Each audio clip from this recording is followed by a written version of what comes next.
이 선택지를 제가 이제 환자분들한테 종종 드리거든요. 제 생각에는 시간이 지나고 물리치료하고 약 좀 먹어보면 좋아질 것 같긴 한데 환자분은 어떻게 생각하세요? 이렇게 제가 종종 물어봅니다. 근데 굉장히 황당하게도 한국 환자분들은 이런 의료 환경에서 진료를 많이 못 받아보셔가지고 저한테 오히려 되묻는 경우가 있어요. 왜 의사가 정해줘야지 저한테 물어보세요? 이런 질문을 제가 이제 종종 받는데,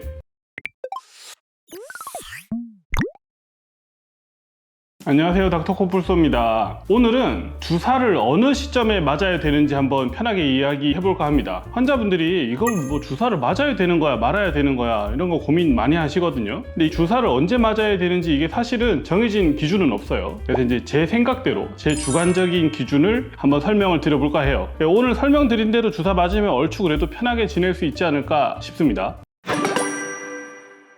주사를 맞는 기준, 이제 환자가 주사를 좀 맞았으면 좋겠다, 이런 기준은 얼마나 심하냐가 제일 중요하고요, 얼마나 오래되었냐가 두 번째로 중요합니다. 결국에는 얼마나 심하게 아픈지를 이제 판단을 해야 되는 거죠. 보통 우리가 이제 뭐 목이 아프거나 허리 아픈 환자가 많으니까 이걸 한번 예를 들어보면, 아침에 이제 일어났는데 목이 아픕니다. 목이 갑자기 아픈데 목이 안 돌아갈 정도로 아프다. 세수를 하려고 그랬는데 목을 숙이질 못할 정도로 아프다. 아니면 허리가 아픈데 허리를 숙일 수 없다. 중추나 말초신경이 정말 압박이 돼서 눌리거나 혈액순환 저하가 너무 심할 때 이런 것들이 생기거든요. 그래서 이 동작이 안 되기 시작하면 일상생활이 굉장히 힘들어집니다. 환자분이 또 만약에 또 일도 한다, 이런 게 이제 겹쳤을 때는 환자분이 주사를 좀 무서워하더라도 제가 좀 권하는 편입니다. 주사를 좀 맞으면 제가 빨리 편해지게는 해드릴 수 있을 것 같아요. 그렇게 설명도 드리고, 그럼 우리 병원에서 나가기 전에 이 동작이 잘 될 수 있도록 제가 잘 해볼 테니까 그러면 주사 맞아 보실래요? 이렇게 설득을 합니다. 동작이 안 될 정도로 아플 때는 주사 맞아 보는 게 사실 도움이 크게 됩니다. 물론 제대로 치료하는 병원에서 해야겠죠. 그런데 만약에 똑같이 아침에 일어났는데 이제 목이 아픕니다. 근데 동작은 돼요. 뻐근하게 불편하고 시큰거리긴 하는데 신경은 꽤 쓰이지만 움직이는 데는 무리가 없다. 세수도 잘하고 아침에 출근도 잘 했고 생활은 다 잘 했는데 퇴근해서도 계속 신경이 쓰이기 아프다, 이렇게 찾아오시는 분들도 꽤 있어요. 근데 보통은 잘 움직여지시는 분들은 신경 압박이 심하지 않고 혈액순환 저하가 아주 심하진 않기 때문에 사실 좀 두고 보다 보면 저절로 좋아질 가능성이 높습니다. 저절로 좋아질 수도 있는데 굳이 막 주사에 억지로 할 필요는 없죠. 그래서 동작이 가능할 정도로 아픈 분들은 사실 주사가 필수는 아닙니다. 그런데 환자분들 중에서는 또 우리나라는 또 일을 좀 열심히 하는 나라잖아요. 좀 빨리 좋아지길 원하는 분들이 있긴 해요.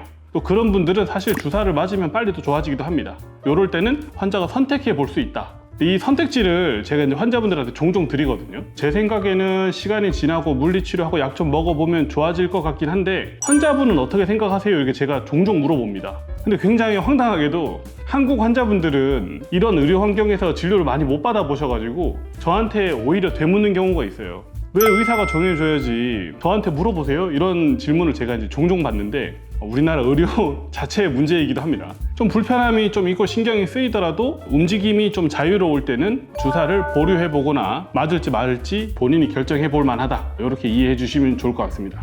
두 번째는 이제 기간입니다.